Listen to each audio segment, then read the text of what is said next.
26 ವರ್ಷಗಳ ಹಿಂದೆ ಮನೆ ಬಿಟ್ಟು ಹೋಗಿದ್ದ ಮಗ ಮನೆಗೆ ವಾಪಸ್ ಆಗಿರುವಂತಹ ಘಟನೆ ದಕ್ಷಿಣ ಕನ್ನಡ ಜಿಲ್ಲೆಯ ಬೆಳ್ತಂಗಡಿ ತಾಲೂಕಿನ ಧರ್ಮಸ್ಥಳದ ಅಶೋಕ್ ನಗರದಲ್ಲಿ ನಡೆದಿದೆ.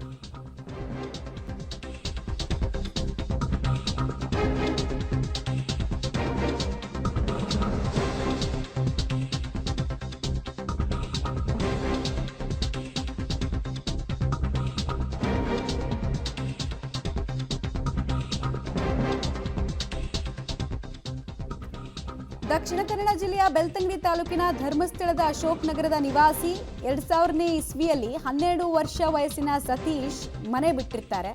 ಧರ್ಮಸ್ಥಳಕ್ಕೆ ಬಂದಿದ್ದ ಸರ್ಕಸ್ ತಂಡದೊಂದಿಗೆ ಸರ್ಕಸ್ನ ಹುಚ್ಚು ಪಾಪ ಹುಡುಗನಿಗೆ ವಿಪರೀತ ಇರುತ್ತೆ ಆಗಿನ ಸಣ್ಣ ವಯಸ್ಸಿನ ಟೈಮಲ್ಲಿ ಹಾಗೆ ಹೋಗ್ಬಿಡ್ತಾರೆ. ಪಾಪ ಮಗನ ಬರುವಿಕೆಗಾಗಿ ಕನವರಿಕೆಯಲ್ಲಿ ಇಡೀ ಕುಟುಂಬ ಇತ್ತು. ಈಗ ವಾಪಸ್ ರಿಯೂನಿಯನ್ ಆಗಿರೋದು ಅಪರೂಪದ ಗಳಿಗೆ. ದೇವರಿಗೆ ನಮ್ಮ ಕೂಗು ಕೇಳಿಸ್ತು ಅಂತ ಕುಟುಂಬ ಭಾವುಕ ಸನ್ನಿವೇಶಕ್ಕೂ ಕೂಡ ಒಳಗಾಯಿತು.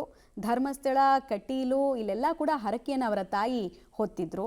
ದೇವರನ್ನು ನಂಬಿದ ಹರಕೆ ಫಲಿಸಿದೆ ಅನ್ನುವಂತಹ ವಿಚಾರ ಗೊತ್ತಿದೆ. ತಾಯಿ ಮಗನನ್ನು ನೋಡ್ತಾ ಇದ್ದ ಹಾಗೆಯೇ ಕಣ್ಣೀರಿಟ್ರು.